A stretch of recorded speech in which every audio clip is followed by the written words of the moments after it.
So, what I'm trying to say here is, if there is fear, and the fear that scared to be, scared to exist, the idea with this is that if this is true, or if this is possible, that your mind doesn't really contribute, doesn't really allow or enable you to be the real you, because there's fear. So what we'll try to understand here, it's very odd that if that is true, how would you know?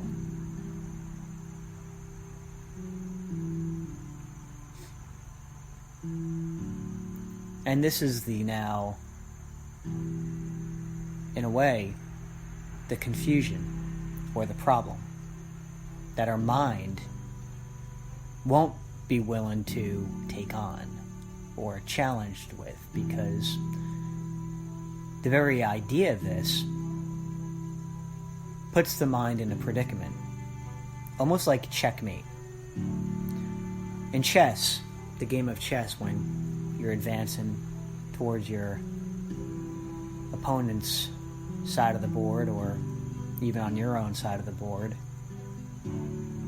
your job is to try to create an atmosphere or an environment in where you can, with intention,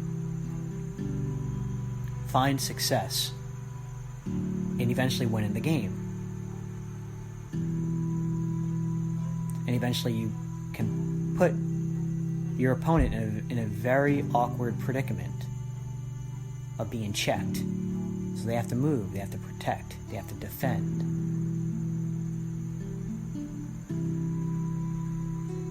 And if they don't, then they're going to possibly lose the game, or, people don't want to lose the game, they're trying to play a game. But it's more than that to some people. It means a lot to them, and it should, because that's what means something to someone. My idea here is, your mind doesn't want to lose. Doesn't want to be checked. Doesn't want to be questioned. It doesn't want to be controlled. It doesn't want to be wrong. It will do what it needs to do to defend itself, just like, a game of chess.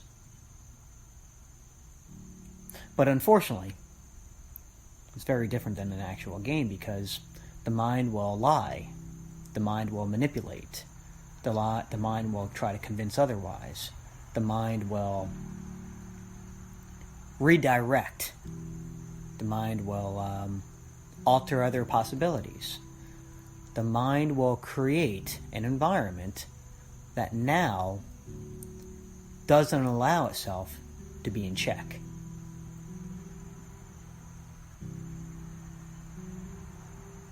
Just as now, as if you're putting your mind into check, it's like putting you into check. Or it's capitalizing on its ability to create an environment that doesn't allow it to be in check, which can create a state of confusion. Because if you're the other player, and you're the one going against your mind, it's quite certain that this is going to be a challenge. Just like anyone that's playing a game of chess, there could be a great challenge one day that another faces, where the game in itself is just challenging. And this is the problem. Now we're being questioned in a way. What's the truth? Who's right? Is there such thing as the mind taking control? Is there such thing as the mind having more power? Is there such thing as the mind being able to defend? Or such thing as the mind trying to dominate? These are questions we should be asking ourselves, because if my underlying theme here is there's fear, that the mind certainly is, I'd like to say, being controlled by, then is controlling you.